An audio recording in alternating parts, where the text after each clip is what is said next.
Greetings, I'm Jesse Rogers. We're set to have a candid conversation with Chief Justice Emeritus David Maraga, a man known to many Kenyans for his principles, a stickler for the rule of law and constitutionalism, a man who rose to the highest office in the judicial arm of government and now sets his sights on the highest office in the land. He's set to get his hands dirty, wading into the murky world of politics with the aim of becoming president come 2027. The big question is, will he redefine governance in Kenya? Will he capture the imagination of the young and old alike? Even though critics say he's a novice in Kenya's political landscape. Well, he hit the ground running, and a lot has happened ever since he made his bid public. We now want to have a conversation with David Maraga just to get his take on Kenya's governance landscape. Maraga, it's a pleasure to have you with us. Thank you for making time for KTN.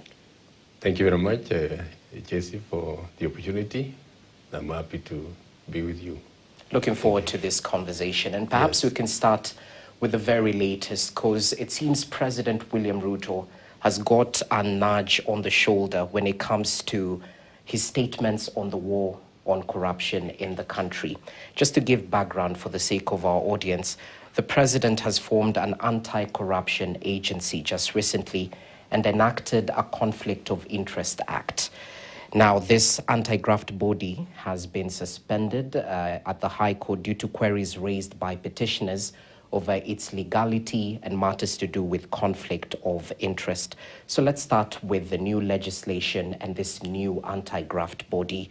What do you make of it? Is this a redefined or genuine move to fight corruption in the country, or it simply boils down to cosmetic measures designed to appease the public? Thank you, Rogers. Some of us have been talking about corruption in this country. Corruption has ruined this country. And we are talking about mega corruption. Corruption which is budgeted. You know, in most cases, when somebody talks about corruption, people think about, a few shillings given to a clerk to get a file, or a police officer to let somebody who was overspeeding. But the actual problem is on budgeted corruption. We have in the last few weeks had the Auditor General's report about e-citizen, which is being used like a private ATM.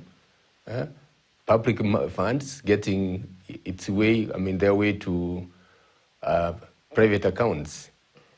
We have heard about money being paid to go to schools, and very many scandals.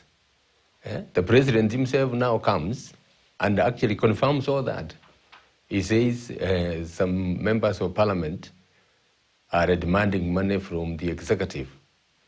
And of course, you have seen how the members of parliament have gone up in arms, saying the president must substantiate that.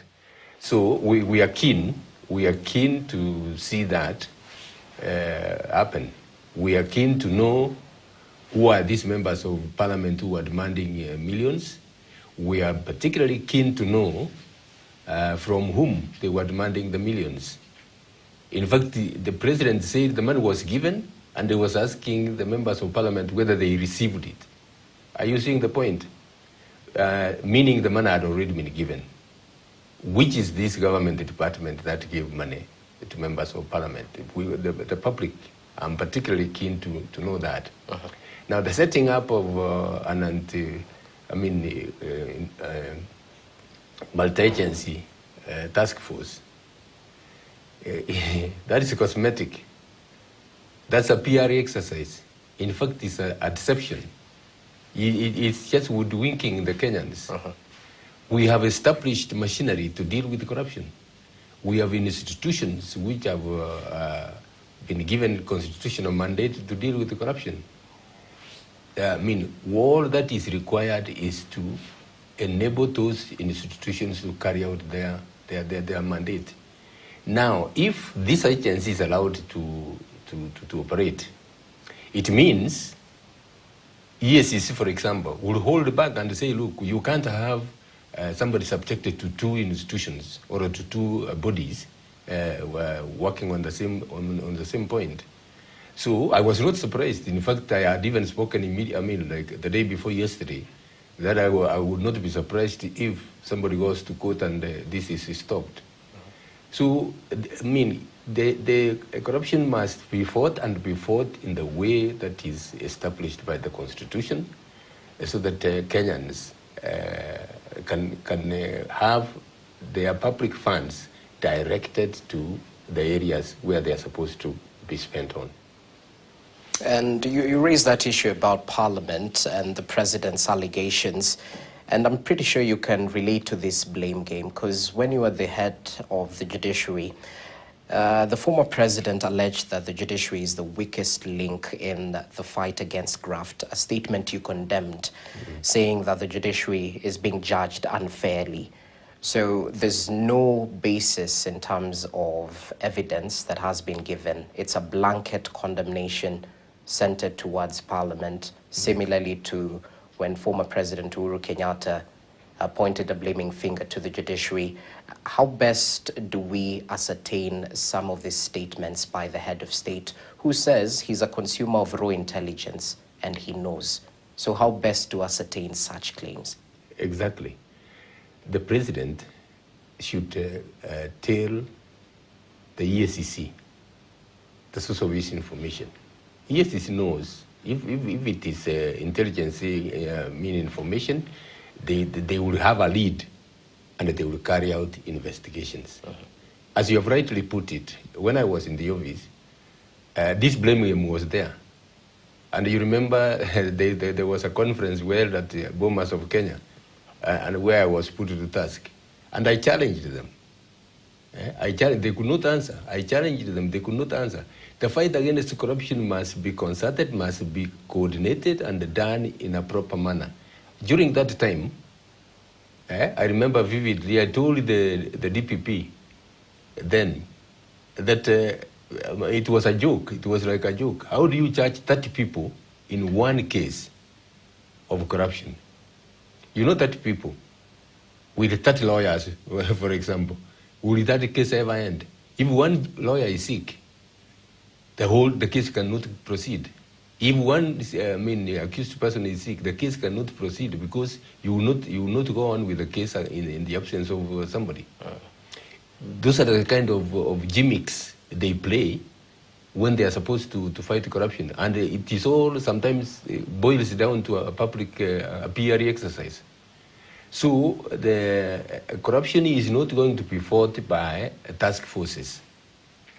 Corruption is going to be fought by the EACC carrying out its investigations, the CID carrying out their investigations properly, the DPP preferring the correct charges, and knowing how many people should be charged in one file and things like that.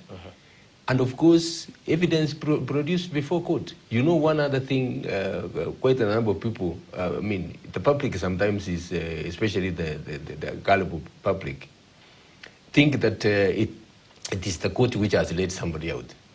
The court cannot convict without evidence. The court, the law is very, very clear. The court cannot convict without evidence. If the court were to convict somebody without evidence, in fact, the whole country will go up in condemnation. Say, look, what type of court is this? What does that mean? What that means is that each agency of government is supposed to carry out its duties. And this is not anything which is not clear. It is all said very clearly. If it is the CID who are investigating, the CID know what they need to present before court to get a conviction. The same with the EACC.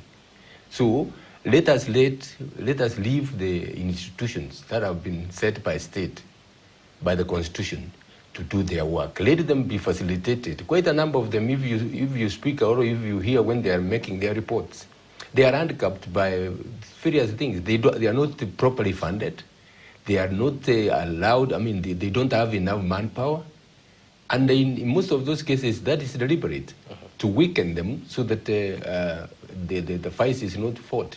Why is that cool? Because those who are supposed to facilitate them are the ones engaging in mega corruption. So it is in their interest that shoddy investigations are carried out and things like that. Interesting. I'd like your take on the principle of separation of powers, because that's what the Constitution envisages. But ever so often, do we hear street talk about Parliament, in particular, being an appendage of the executive, that they're simply a rubber stamp? So let's say under your presidency, how exactly will you ensure this doctrine is not just delivered on paper, but actualized in terms of this important principle when it comes to separation of powers? Thank you very much. Rogers, I've made, even in my judicial statements, I have made statements that constitutional power is constrained power. What do I mean? What I mean by constitutional power being constrained power is, I mean that each arm of government must keep to its lane. The Constitution has defined what powers are to be exercised by the executive. The Constitution has defined what powers are to be exercised by Parliament and the judiciary as well. Yeah. So, Parliament is supposed to oversight. When it allows itself to be captured, and you know, this is all coming round again on the question of corruption. State funds are being used to bribe members of Parliament to compromise on issues they should not compromise. So it is that problem that we need to deal with, and it must be dealt with all around. We have had allegations of members of Parliament being given money. It is so sad. Somebody even said that they are given money in toilets to go and pass a given legislation, or to approve the appointment of somebody on things like that.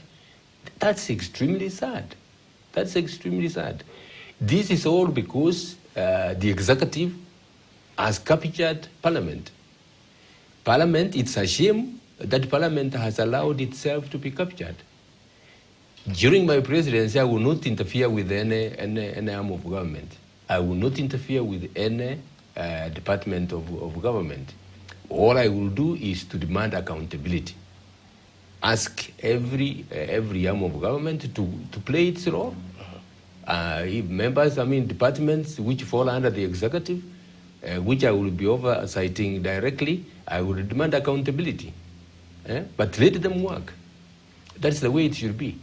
If you allow the judiciary to overreach, you allow executive to overreach the others. That's what we are having. We are having those problems, especially from the executive. It's the one which is overreaching on the other arms of government. Yeah. Okay, let's talk about other matters, because the fight against corruption is definitely ongoing, and it'll take the whole country to actually get rid of this scourge. But equally, the shrinking democratic space is definitely worrying. And in recent public remarks made by yourself, you warned that Kenya is on the brink of becoming a failed state. You cited matters to do with abductions and the alleged use of terrorism charges to silence dissent. Now, this is a powerful statement coming from the former head of the judiciary, so powerful that it sparked a reply from the head of state, who actually questioned why you've been working in a failed state for roughly over 40 years and still want to be president of a failed state. Perhaps a right of reply. Can you elaborate the specific constitutional and legal indicators that led you to this conclusion? Thank you, Jesse. You know, when does a state fail? A state fails when the organs of state either overreach or fail to perform their functions. We have had in the past few months, and even from last year, cases of abduction. And this abduction is not being done by criminals, it's done by agents of state. Where on earth have you had, a government abducting its own people? Abducting its own people. If those people have committed an offense, arrest them and take them to court. When you abducted them and detain them, some of them are killed. And when questions are asked, the IG comes up and says, my people are not involved. Somebody else comes and says, my people are not involved. Then what kind of state are you talking about? To make matters worse, what made me say that this country is heading to a collapsed state? We saw it on TV, and we even saw it yesterday. You have goons who are dispersing and beating up people who are using their democratic right to express their views. They are beating them, and the police are watching. What are we talking about? You have police who are supposed to maintain peace. You have police, if there is any of those people demonstrating, committing an offense, you have police to restrain them. Now, instead of that, you have militia. In fact, you can even call them militia with rungus beating up people. That's what I meant, that we are descending to a failed state. Then the president now uses that and says, I have been working in a failed state. Forgetting even said I've been working for almost 50 years I didn't work for 50 years in the state. I was in private practice for 25 years. I was in the judiciary for about 18 and a half years. That's the correction I want to make. But what I want to say, and I maintain it, unless we remove these goons which are being employed by the government, and it's public knowledge, let nobody be cheated. They think that people are so stupid they can't see that these are hired goons. These are goons who have state protection. Because if they were not having state protection, the police would be fast, beating them up and dispersing them, because that is the order the police are supposed to maintain. So when you have a state where those organs of state which are supposed to use reasonable violence where it is required, have subjugated its responsibility and has given it to goons, that's how you get a state failing, and many other things. Okay, so you're painting a grim picture. At the end of the day, and allow me to quote you verbatim, you're the one who said the greatness of a nation lies in its fidelity to the Constitution and the strict adherence to the rule of law. How do we reset this country back to the rule of law? Why are you the trusted pair of hands? Thank you. Thank you very much.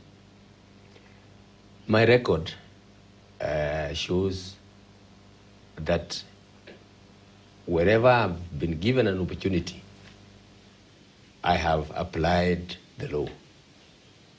2017, I had an election. I headed the Supreme Court. The election was not conducted in accordance with the law. The law required that elections be conducted in a transparent and verifiable manner. Transparent and verifiable manner. The election was not carried out in a transparent and verifiable manner. People, when we overturned that judgment, everybody was shouting and saying, look, Uhuru had more votes. How do you, transparency and verifiability is what goes into the numbers. If you don't have a transparent process, how do we tell whether these numbers have been properly obtained? So I together with my colleagues in the Supreme Court, we stood firm and overturned that election. Parliament was supposed to enact legislation to actualize the 2/3 gender rule within five years. Failure to do that, the Constitution provided that the applications can be made to the Chief Justice, not to the Supreme Court. The Chief Justice alone to advise the President to dissolve Parliament. I had 6 petitions. I had 6 petitions made under Article 261 and the 50th schedule of the Constitution. I looked at the law. I served those petitions were served upon the Parliament. They were served upon the AG. The AG made the submissions. The Parliament made the submissions. I looked at that. I found no merit in that. They had no reason whatsoever why they had not enacted the required legislation. Okay. I advised the President to dissolve Parliament. That's what should tell Kenyans what type of person I am. I was condemned by MPs. Some of them didn't even want to greet me. But I said the law must be followed. Some people think that when we say, let's follow the Constitution, we are being pedantic and saying, look, you're being almost theoretical. When we say follow the Constitution, if you go, the Constitution has provided for principles of governance, accountability, integrity. All these are there. Once you follow those principles, you will have the right place in the right positions. You will be sensitive to people like that is, those challenged with disabilities, whose section, Article 54 requires that at least 5%. Of them should be absorbed. What the Constitution does is fairness to everyone. And that's why I am so particular that if Kenyans permit me to come to power, I will say, look, let us follow the Constitution. I have said many times that we have one of the best constitutions in the world. If we follow what the Constitution requires, all right, we will have everybody happy. And that one I can assure you, and I have said more than once, I will demand that everybody obeys the law, starting with me. Yeah? And it will be very simple. If everybody obeys the law, the police will do their work, the ESCC will do its work, the teachers will, those charged with the administration of education will do their work without being interfered with. Universities will run their affairs as they are required independently. Yeah? Now, when that is not being done, you find the executive interfering with even the university administration. Yeah? Those who are being appointed to positions of administration don't even have the respect of their colleagues. How do you expect an institution like the university to run when it is being interfered with? Those are the kind of things I'm talking about, and okay. And I believe that if we follow the law and enforce the Constitution, we will be quite happy, all of us. Interesting. Well, we need to take a short break. The bills have to be paid. Okay. But as we come back, we'll definitely wade into matters politics, because many argue that you might be a gentleman in the dirty game of politics. Are you afraid to get your hands dirty? Well, we'll find out right after this break. Stay with us. Guys, we are expecting some guests today. Guests? No way. Who preserves the honor of the house? The bathroom. Wow! You smell nice. Godrej Air Power Pocket with Power Gel technology that keeps your bathroom smelling amazing for 30 days straight. If rooms could talk, they would ask for Godrej Air. Home Uninterrupted, brought to you by Safaricom. Feels good to be home. Enjoy 25% off on your home internet connection for the bronze package. Get speeds of 15 Mbps at only 2,250 shillings, down from 2,999 shillings. For the silver package, enjoy 30 Mbps for just 3,075 shillings, down from 4,100 shillings. For the gold package, enjoy 80 Mbps for 4,725 shillings, down from 6,299 shillings. For the diamond package, get ultra-fast speeds of 500 Mbps for only 9,375 shillings, down from 12,499 shillings. Visit My Safaricom app or dial *400# to get connected. Offer valid for new customers from 1st to 31st of August 2025. Home Uninterrupted, brought to you by Safaricom. Feels good to be home. Enjoy an exclusive voice, data and SMS plan for home fiber customers. that can be shared with up to 5 family members. Dial star 400 hash or go to my Safaricom app to add family share to your Safaricom home fiber. This month on Star Times, and the drama never lets up. Loyalty is tested in a war for power on gangs of Manila. When blood and truth collide, truth tests loyalty. Welcome to Sagrado. Watch Gigi's ruthless quest for justice in beautiful revenge. Experience the epic love story of Rama and Sita in Ramayan. 2 sisters, 1 destiny. Together, they are unstoppable on Divya Drishti.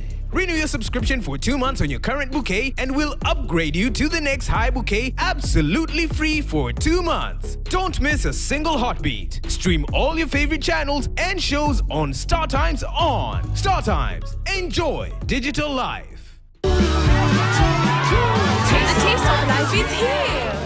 Kids, breakfast. No. You will want onja. You finally got it, Mom. You know, it's better than butter. Perfectly salted, melts in your mouth just like butter.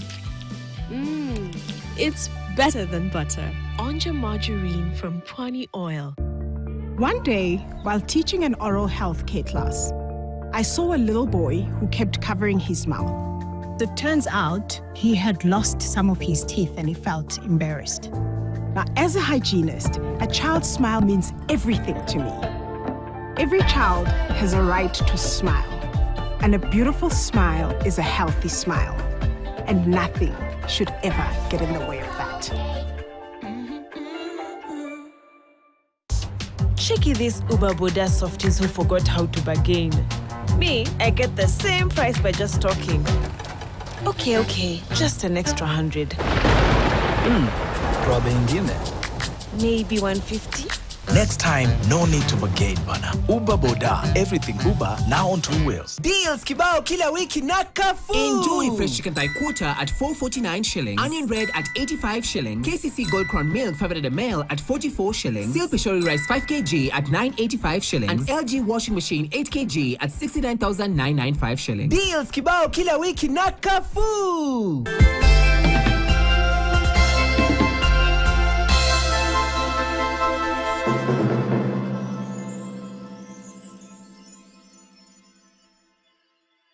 Welcome back and thank you for keeping it KTN. We're having a conversation with a man who needs no introduction, Chief Justice Emeritus David Maraga, a man who stands tall when it comes to upholding the principles of the rule of law and constitutionalism. Well, he wants to wade into matters politics, and we're here to get his take on matters to do with governance right here in the country. Thanks for your time. Thanks for your patience. Let's continue with the conversation. And before we talk matters politics, many might be curious as to how a Maraga presidency might look like, especially on the economic aspect of the country.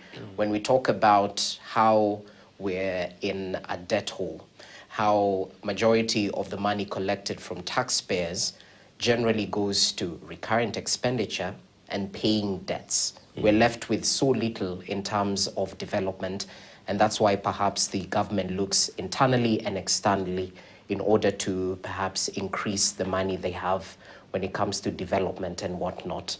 Talk to us about your presidency. How will you wiggle through these tough economic times that Kenyans are living in? It is not going to be a simple thing, but it has to be faced on. There are quite a number of things that have been done wrong that has caused the economy to plummet. If you look around, you will find that quite a number of businesses are closing down in Kenya and going to other countries. That should worry anybody. That should worry anybody. Why are businesses closing in Kenya? When you go to the details, you will find that it is because of the regulation. It is because of the conditions the government is imposing on these businesses, and they are finding that they remaining in Kenya, they are going to operate under laws. I mean, Rogers, we know, and we have been told by business communities, like when it comes to around election, those in power demand protection money from business communities, so that businesses have got to pay up to operate. When it comes to investors, especially foreign, direct foreign investment, those who want to come here, they are given this condition or the other, this condition or the other. In fact, in some cases, we have information of cases where some money has been demanded for them to be allowed to operate in Kenya. Some have gone as far as even demanding to be given shares in the new businesses that are being started here. And what do those people do? They say, look, go to hell, we can go elsewhere. And they go elsewhere. So, that is, and what does that do to the economy? You have a shrinking economy. You have challenges even, levying taxes so that you can raise revenue. You have huge problems with employment. When an existing farm closes down, it is employing, say, about 2,000. And you know how many people are benefiting from 2,000 with their families and relatives? All those people suffer. Then now come to the question of government debt, public debt. The government has borrowed heavily, particularly from the local financial institutions. What does that mean? What that means is that the banks, of course, find it better to lend to the government because they have no risks of recovery. And what that means is that interest rates have gone very high. Those in businesses, those in SMEs cannot go to the banks with the rates of interest that are being charged. There's no way anybody can make a business. So what do? They just find they are frustrated and there's nothing they can do. And you know, the SMEs hold almost 80% of our economic activities. They're the backbone. They are the backbone. Yes. So when you frustrate them, and they are not able to operate, you know what that means. First of all, there is no even money in circulation, and everybody is suffering. So, coming to my presidency, that's one thing I will deal with firmly, to ensure that government borrows within its means. Government borrows within its means. Deal with the leakages, which I have told you. Deal with wastage. There's a lot of wastage in government that you can deal with. I can give you one example. The president has how many advisors? More than 20 advisors. Somebody worked it out. Each of those advisors goes home together with the cars they are given and the privileges they are given, is an equivalent of 2 million shillings every month. What are these advisors doing? Advising the president. You have lawyers advising the president on issues of law. What is the Attorney General doing? The Attorney General has a whole established office, which is supposed to do that. You have advisors on the economy. You have advisors on this. What is the ministry doing? You find those who are employed by government sitting in offices doing nothing because their work is being done by somebody else. There's duplication of roles. Duplication of roles. So that might cater for the ballooning wage bill. I have to ask about the pending bills as well, because it's an issue, not just at the national, but at the county level as well. Exactly. The county levels, you have huge problems. Most of the budget which is given to the county governments goes to pay salaries. Goes to pay salaries because of the bloated workforce with a lot of duplication of roles. And then we say, look, the economy is not working for us. We are wasting a lot, and of course, you know it. Corruption was devolved.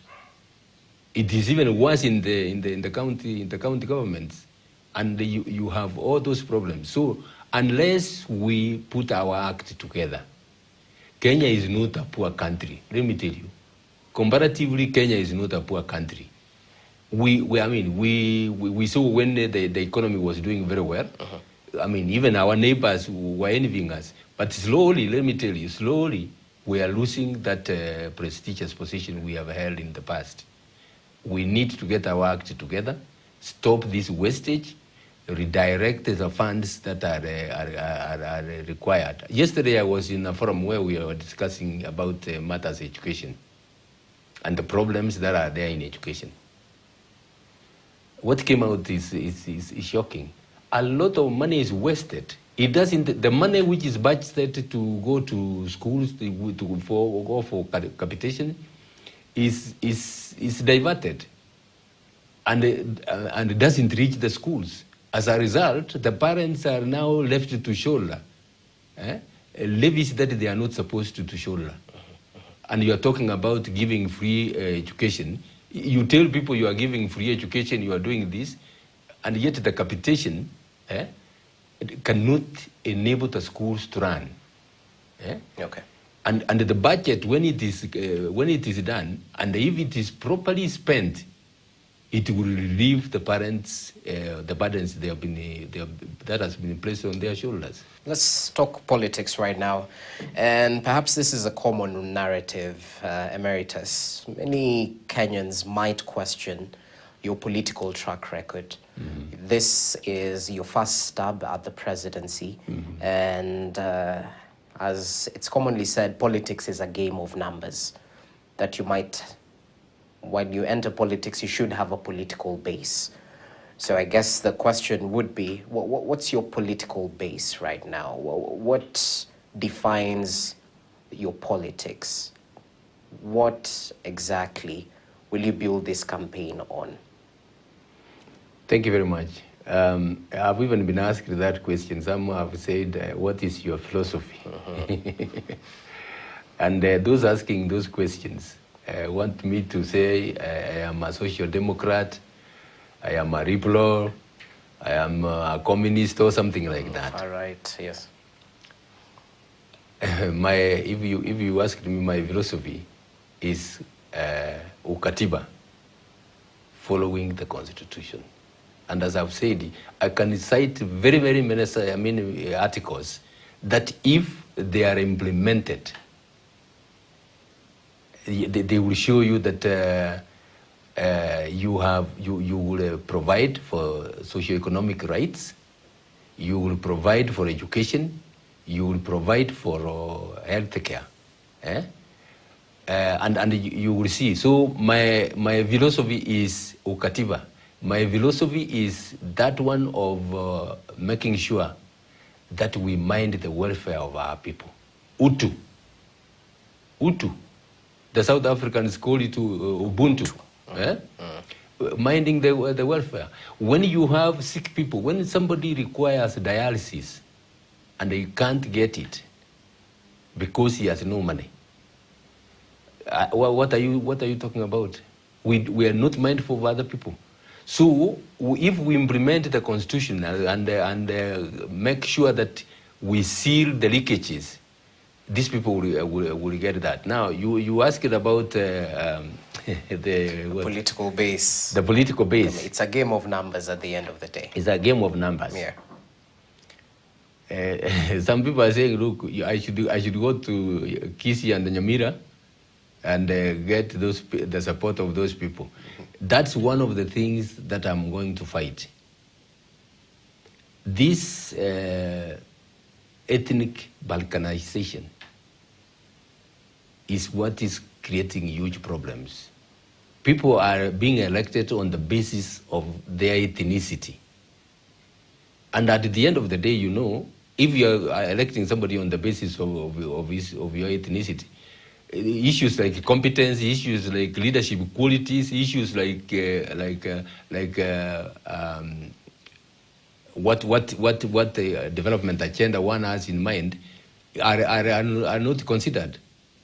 People just wanted to, elect their own. And at the end of the day, you end up with people who are not capable of running the country. My political base is Kenya.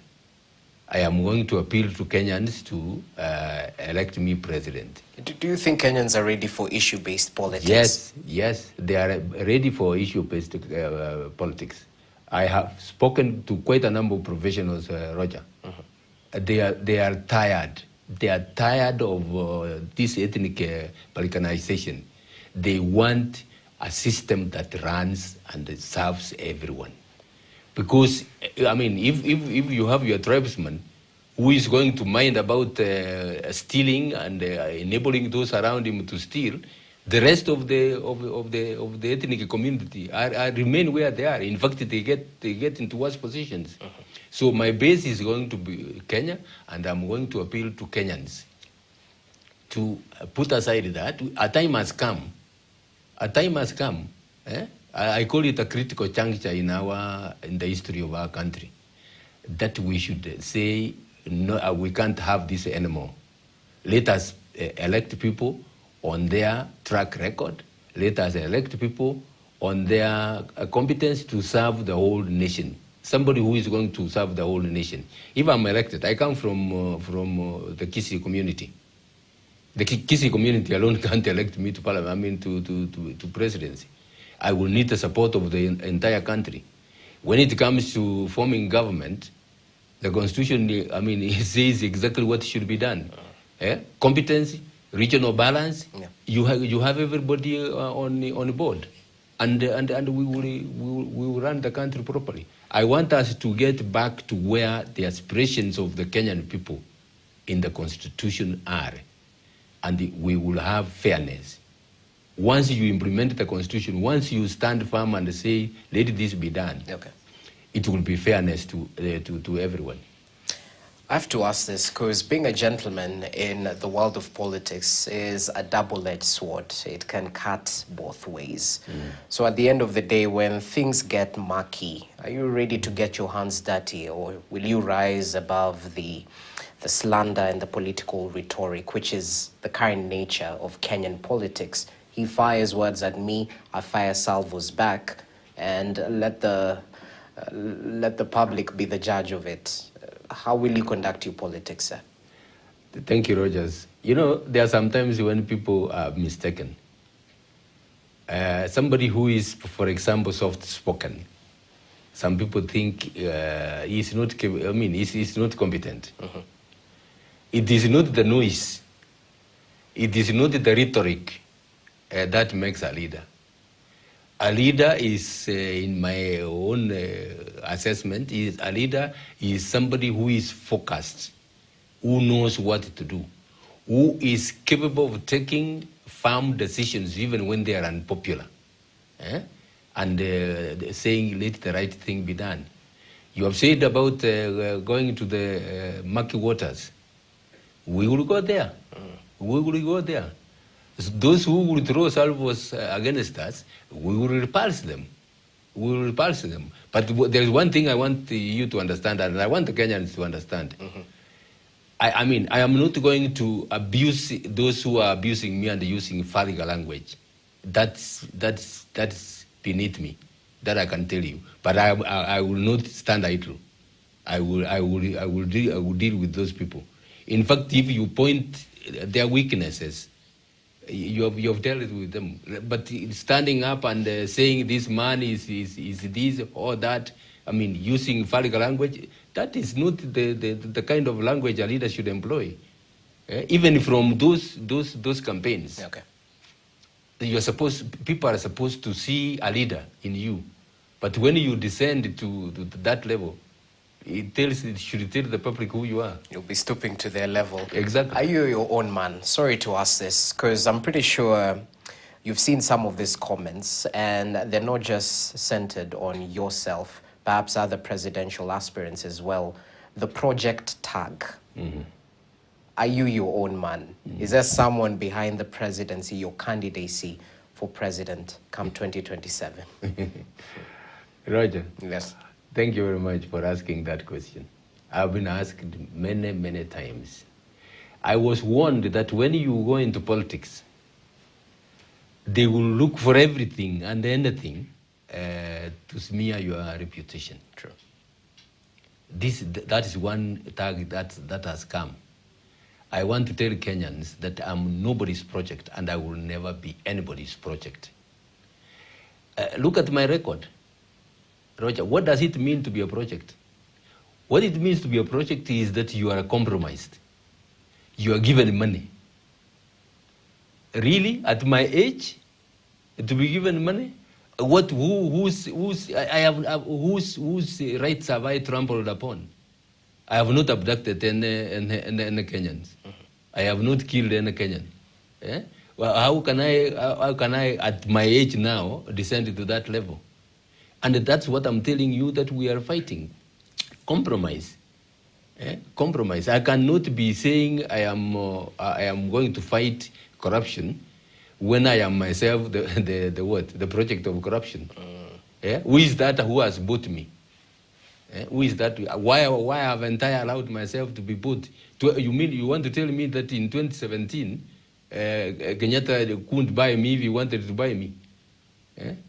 I mean, let Kenyans see this. Let them see that these are smear campaigns that are, directed at me. And that's what I told you I will face. I am not for this project, and I can never be anybody's project. Interesting. Financing a presidential campaign is no mean task, and I'm pretty sure you're aware to this fact. You revealed the bulk of your funding will rely on the goodwill of Kenyans. You launched a website, a campaign website asking people to donate. So how's the progress? Because transversing this great republic of ours in terms of selling your bid will definitely need financial muscle. Yes. Yes. Thank you, Rogers. I've done that deliberately. First of all, yes, because I don't have the funding. I don't have the money to campaign. Secondly, and I think it is the right thing to do, when the Kenyans themselves fund my campaign, I am obliged to them. I will know that this money has come from Wanjiku. Wanjiku requires my services. What am I fighting in this? What I'm fighting in this is that the current situation where we are in, if somebody comes, if a governor has spent 10 million and he comes into office, the first thing he wants is to recoup. Then after that, he starts building a war chest. I mean, are you seeing how corruption is coming in everywhere? A war chest. Then they have that money, they are dishing out left, right, and center. You know what is happening with the empowerment, so-called empowerment? Where is that money coming from? Where is that? That's money which has been stolen from the public, and the public are being given, and you now see like here is a philanthropic leadership that is giving, is assisting us. How long is that? That is not even sustainable. My campaign is going to tell the Kenyans that don't be hoodwinked with 200 shillings, 300 shillings, 500 shillings, and you sell your soul literally. We want to change that so that even those who don't have money but have leadership capabilities can be elected on issues, can be elected on values, and they serve Kenyans. Not electing people, not electing thieves who go and steal more from you, and you remain there. In our campaign, messages, we are going to tell Kenyans to stop that. And that's the only way we can change, and change fundamentally. I haven't had a figure. How much so far, perhaps? We are progressing well. We have actually not gone out very, very vigorously to campaign and say, please give us money. But I have all indications that the Kenyans are going to fund. Roger, I will come to you. I'll come to you. I'll give the little like an interesting. I was touched. I went to a construction site. Those people who work on 500 shillings a day. Some of them were, their supervisor told me that, some of them said they can work for one day in a week to give Maraga this money to campaign. I was humbled. And I can assure you, those people mean it. They were talking when I had not even gone there.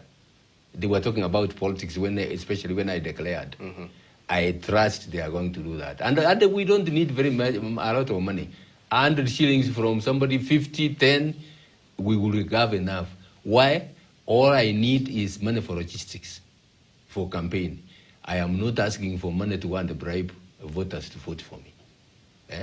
I just need money for logistics, and we will be home and dry. Okay, interesting. So our time is up, and you know what they say, time flies when you're having fun. This is a proper conversation. Yeah. So parting shot, at the end of the day, your experience in the judiciary, how exactly did it equip you for this role ahead? And equally, speak to some of the naysayers, some of those who are skeptical about your aspirations to lead this country. Yes. Thank you very much. Fellow Kenyans, let me tell you this. Trust me with the executive power, and I will not let you down. Look at my record. When I was in the judiciary, there was a lot of attempts to twist me, but I stood firm at the very end. That should tell you what kind of person I am. Let anybody who says I have been bribed come up and say I have been bribed on this and that day. You will find that there is none. That's why I'm confident when I tell Kenyans that I will deal with corruption, because I hate corruption. I believe that we should have what we have worked for. In fact, that's what the Bible even says. Those who don't work should not even eat. You don't work by stealing from other people. So Kenyans, I will be firm, I will be fair. Even those who commit crimes, even those who have stolen government funds, they will be taken through the legal process. We will find a way. We will liaise with the judiciary, empower them, so that they deal with those cases expeditiously and firmly. And the Kenyans will see the results of this. We cannot go on with this extractive system that is, leadership, that are there to steal from everybody. Scandals are there with the Auditor General every day. And as I said at the beginning of this interview, they have been confirmed by none other than the President himself. The President is saying that some of his members of the executive have given money to Parliament. As I said, we are waiting to hear that, and we want to see what action the President is going to do. Not this, PRE exercises of appointing multi-agency department to deal with. Yeah. I trust that Kenyans will elect me to be President, and I will be a fair person to everyone. We will mind the welfare of our people. We will ensure that funds are directed to health, funds are directed to education. Lawyers, do you know when you starve schools of money, you lose generations of young people because they have no opportunity. Some of them in remote areas don't have the same opportunity. They can't compete. Those people are lost. That's not the kind of country I want to lead. I want to lead a country where fairness is displayed, where we are even more mindful of especially the very, very vulnerable groups. Thank you very much. Thank you. Thank you so much for your time. And all will be revealed in the fullness of time. Yes. Good thing. Kenyans will have their say and will have their way come 2027. We appreciate your time and your input right here on KTN as we got to just canvass your thinking and your strategy ahead of the 2027 general election. My name is Jesse Rogers. Thank you so much for watching. Thank you for having me. Asante.